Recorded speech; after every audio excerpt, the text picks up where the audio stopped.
दोस्तों यह कहानी मार्टिन नाम के एक बूढ़े आदमी की है जिसे जेमा नाम की एक खूबसूरत और शादीशुदा औरत से प्यार हो जाता है। अब मार्टिन को अपना प्यार मिल पाता है या नहीं, यही हम देखने वाले हैं आज की इस मूवी में। तो कहानी की शुरुआत में हम मार्टिन नाम के एक बूढ़े आदमी को देखते हैं जो कि फ्रांस के एक छोटे से गांव में बेकरी चलाता था। आगे मार्टिन हम लोगों को बता रहा होता है कि वह 7 साल पहले पेरिस से यहाँ पर आया था। यहाँ पर उसके डैड की बेकरी थी और तब से वह अपनी वाइफ के साथ इसी बेकरी को संभाल रहा है। आगे मार्टिन जब ब्रेड बना रहा था तो वह उसे जला देता है और उसकी वाइफ के पूछने पर वह बताता है कि वह चार्ली के बारे में सोच रहा था कि कहीं वह आत्महत्या ना कर ले। इस पर उसकी वाइफ कहती है कि तुम्हें यह सब नहीं सोचना चाहिए क्योंकि चार्ली ऐसा कुछ नहीं करने वाला। इसके बाद मार्टिन उसी चार्ली नाम के आदमी के घर पर जाता है जहां पर वह अपनी वाइफ जेमा के सामान को जला रहा था। अब वह ऐसा क्यों कर रहा था यह हमें कहानी में आगे पता चलेगा। तभी चार्ली किसी काम से घर के अंदर चला जाता है और मार्टिन को वहां पर जेमा की एक डायरी मिलती है जिसको वह अपने पास रख लेता है।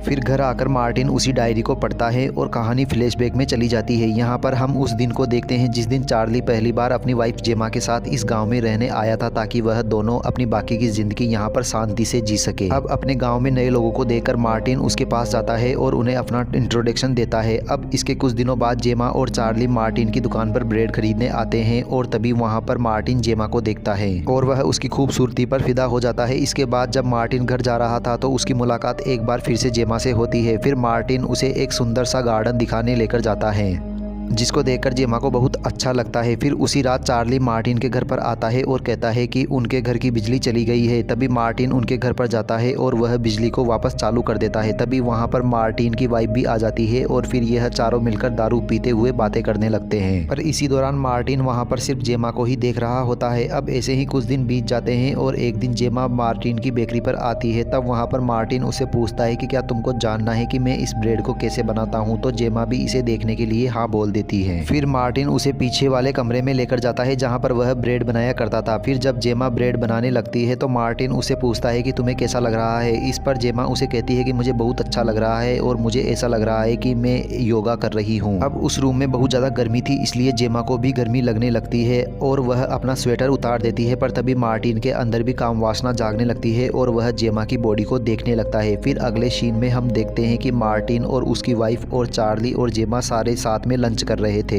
इसके बाद जब जेमा अपनी दोस्त के घर को देख रही थी तभी उसकी दोस्त उसे कहती है कि लड़कियों को हमेशा अपनी बॉडी का ख्याल रखना चाहिए और मैं तो हर रोज एक्सरसाइज करती हूँ। अब उसकी यह बात जेमा को भी अच्छी लगती है इसलिए वह अगले दिन से ही एक्सरसाइज करना शुरू कर देती है। इसके बाद हम मार्टिन को देखते हैं जिसकी मुलाकात रास्ते में जेमा से होती है। वहाँ पर मार्टिन उससे पूछता है कि वह इतने दिनों से ब्रेड खरीदने क्यों नहीं आ रही, जिस पर उसे जेमा कहती है कि वह डाइटिंग पर है इसलिए उसने कुछ दिनों से ब्रेड खाना बंद कर दिया है। अब यह बोलकर जेमा वहाँ से जा ही रही थी पर तभी अचानक उसकी पीठ पर एक कीड़ा काट देता है जिससे जेमा को काफी तकलीफ होने लगती है। इसलिए वह जोर जोर से चिल्लाकर मार्टिन को अपने पास बुलाती है और उसे कहती है कि मेरी पीठ से कीड़े को बाहर निकालो। तभी मार्टिन वहां पर चेक करता है और उसे कहता है कि तुम्हें एक जहरीले कीड़े ने काटा है इसलिए इसके जहर को चूस कर ही बाहर निकालना होगा। अब यह सुनकर जेमा उसे यह करने को कहती है और फिर मार्टिन भी बिना समय गवाए उस जहर को बाहर निकालने लगता है। तभी वहां पर हर्प नाम का एक लड़का आता है और मार्टिन से पूछता है कि वह यह क्या कर रहा है। अब मार्टिन उसे सारी बातें समझा ही रहा था कि तभी जेमा नीचे गिरकर बेहोश हो जाती है। अब यह देखकर हर्फ और मार्टिन उसे हॉस्पिटल ले जाते हैं जहां पर डॉक्टर जेमा को इंजेक्शन लगाता है और कहता है कि अब डरने की कोई बात नहीं है।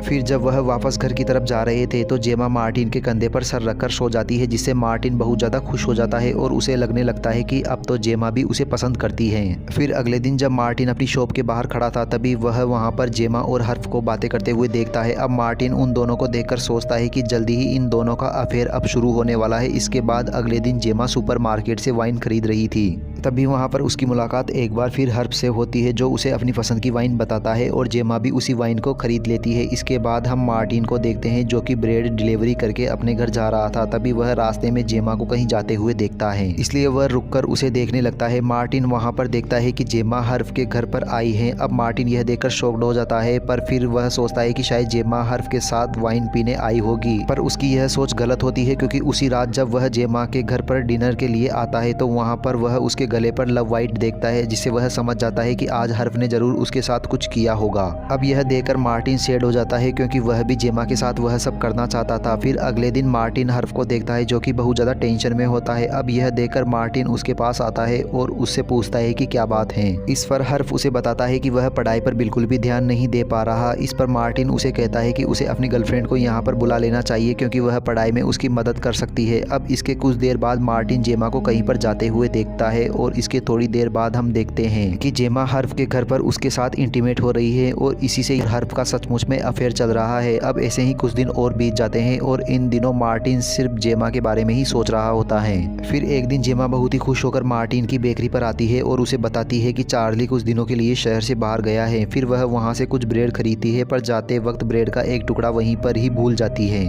इसके बाद मार्टिन उस ब्रेड को जेमा के घर पर देने के लिए जाता है पर तभी उसे वहाँ पर सुनाई देती है, जिसको सुनकर वह वहाँ पर छुप जाता है और फिर वह चुपके से खिड़की में देखता है कि वहाँ पर जेमा और हर्फ साथ में इंटीमेट हो रहे हैं। और इंटीमेट के बाद जेमा हर्फ को आई लव यू बोलती है, जिसको सुनकर मार्टिन को बहुत ज़्यादा गुस्सा आ जाता है। फिर अगले दिन जेमा फिर से हर्फ के घर पर कार्यक्रम करने जाती है और कार्यक्रम करते वक्त उससे गलती से हर्फ की एक कीमती मूर्ति टूट जाती है, जिस पर जेमा उसे कहती है कि वह इसे अपने हस्बैंड से ठीक करवा देगी। इसके बाद वहाँ से जाने से पहले जेमा हर्फ को कहती है कि हम दोनों को भागकर लंदन चले जाना चाहिए, जिस पर हर्फ भी इसके लिए राजी हो जाता है। फिर अगले सीन में हम देखते हैं कि जेमा को एक लेटर मिलता है, जिसको पढ़ने के बाद वह हर्फ से मिलने उसके घर की तरफ जाती है। वहीं पर हर्फ की मॉम भी घर पर वापस आ जाती है और जब उन्हें वहां पर उनकी मूर्ति नहीं मिलती तो हर्फ उन्हें बताता है कि उस मूर्ति पर स्क्रैच आ गए थे, जिस वजह से उसने उस मूर्ति को पास में ही एक आदमी को ठीक करने के लिए दी है। दूसरी तरफ जेमा हर्फ से मिलने उसके घर पर आ रही थी कि तभी उसे हर्फ का मैसेज आता है और वह उसे कहता है कि वह उसके साथ लंदन नहीं जा सकता। अब यह सुनकर जेमा को बहुत ज़्यादा बुरा लगता है और वह रोते हुए वापस अपने घर चली जाती है। इसके बाद हम हर्फ की मॉम को देखते हैं जो कि चार्ली के पास आती है और उससे अपनी मूर्ति मांगती है, जिस पर चार्ली उसे कहता है कि उसके पास कोई भी मूर्ति नहीं है। अब यह सुनकर हर्फ की मॉम को बहुत ज़्यादा गुस्सा आता है और वह गुस्से में वहाँ से वापस चली जाती है। फिर शाम को चार्ली मूर्ति के बारे में जेमा से पूछता है तो जेमा उसे मना कर देती है। अब यहाँ पर जेमा चार्ली को अपने अफेयर के बारे में बताने की कोशिश करती है पर वह उसे बता नहीं पाती। अब यहाँ पर चार्ली को भी लगने लगता है कि जेमा उस पर बिल्कुल भी ध्यान नहीं दे रही है, इसलिए वह गुस्से में कुछ दिनों के लिए वापस लंदन चला जाता है। फिर अगले दिन जब मार्टिन रास्ते से जा रहा था तो उसे वहाँ पर जेमा का कुत्ता मिलता है, जिसको उठाकर वह जेमा के घर पर ले जाता है। फिर घर पर जेमा उसे एक लेटर पढ़ने को देती है जो कि फ्रेंच में लिखा हुआ था। उस लेटर में हर्फ की मॉम उस मूर्ति के बारे में पूछ रही थी क्योंकि उसे लग रहा था कि वह मूर्ति चार्ली के पास है। फिर जेमा मार्टिन को उस लेटर का जवाब लिखने को कहती है, जिस पर मार्टिन उसे कहता है कि वह इसका जवाब 1-2 दिन में लिखकर उसे दे देगा। अब इसके कुछ दिनों बाद जेमा की मुलाकात उसके एक्स बॉयफ्रेंड पैट्रिक से होती है और फिर अगले सीन में मार्टिन उन दोनों को सड़क पर किस करते हुए देखता है, जिसको देखकर मार्टिन शॉक्ड हो जाता है और सोचने लगता है कि जेमा एक ऐसी लड़की है जो कि किसी से भी आसानी से सेट हो जाती है। अब अगले दिन पैट्रिक फिर से जेमा के घर पर आता है और फिर जब वह दोनों बातें कर रहे थे तभी चार्ली भी अपने घर पर वापस आ जाता है। फिर जब चार्ली अपने घर के अंदर जाता है तो वह तुरंत बाहर आकर जोर जोर से हेल्प के लिए चिल्लाने लगता है। अब यह सुनकर मार्टिन उसके घर के अंदर आता है तो वहाँ पर वह जेमा को मरा हुआ देखता है, जिसको देखकर वह शॉक्ड हो जाता है। इसके बाद पुलिस वहाँ पर आती है और वह लोग जेमा की बॉडी को पोस्टमार्टम के लिए ले जाते हैं। फिर उसी रात जब पोस्टमार्टम की रिपोर्ट आती है तो मार्टिन को पता चलता है कि जेमा की मौत उसके गले में ब्रेड फंसने से हुई थी। फिर यह बात मार्टिन अगले दिन फ्यूनरल पर चार्ली को बताता है, जिस पर चार्ली उसे कहता है कि जेमा की मौत उसकी वजह से हुई है क्योंकि जब वह घर पर आया तो उसने पैट्रिक को जेमा के साथ जबरदस्ती करते हुए देखा, जिसको देखकर उसे लगा कि जेमा और उसका अफेयर चल रहा है, इसलिए वह उसके साथ लड़ने लगा। फिर तभी पैट्रिक भी वहाँ पर आ जाता है और वह उन्हें बताता है कि जेमा वहाँ पर ब्रेड खा रही थी।